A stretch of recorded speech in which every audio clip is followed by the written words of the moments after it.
did they ask you questions, or did they just say, "Dad, why are you not going to work today?"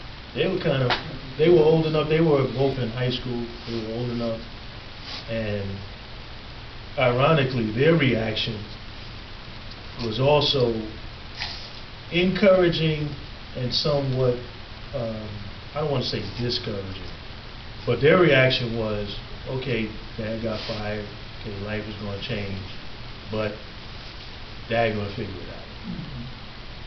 So in that sense, that was encouraging. Mm-hmm.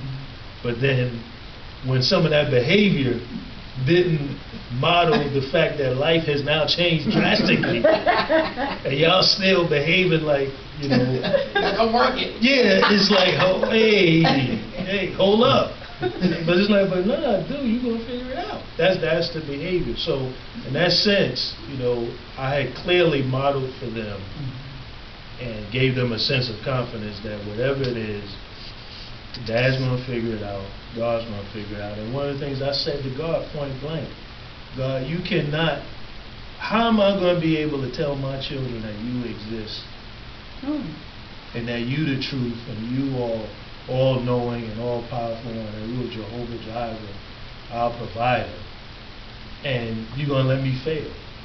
How's that gonna translate? How they gonna see, how's it gonna work for them?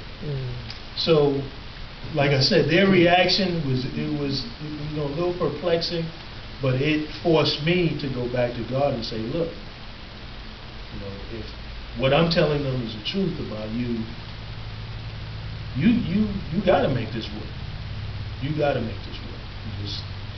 Just let me follow. And sure enough, God is a provider, and they know that He's real.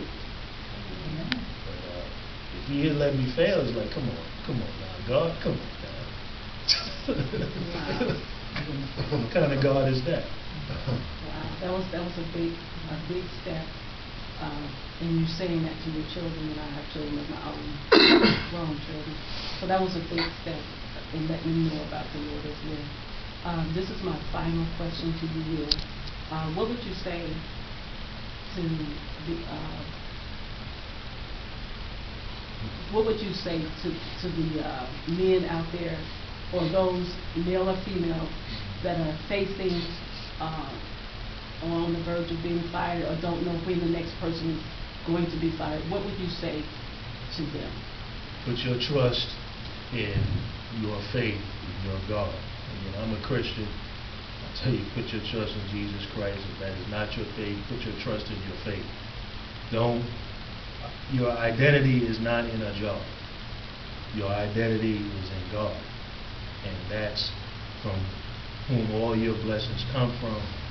Joseph's story points that out. If you go back and you read Joseph was a cocky cat early in life, and he was like, I'm the youngest in this family, and because I'm in this family, and I'm going to be running y'all, and this and that and the other.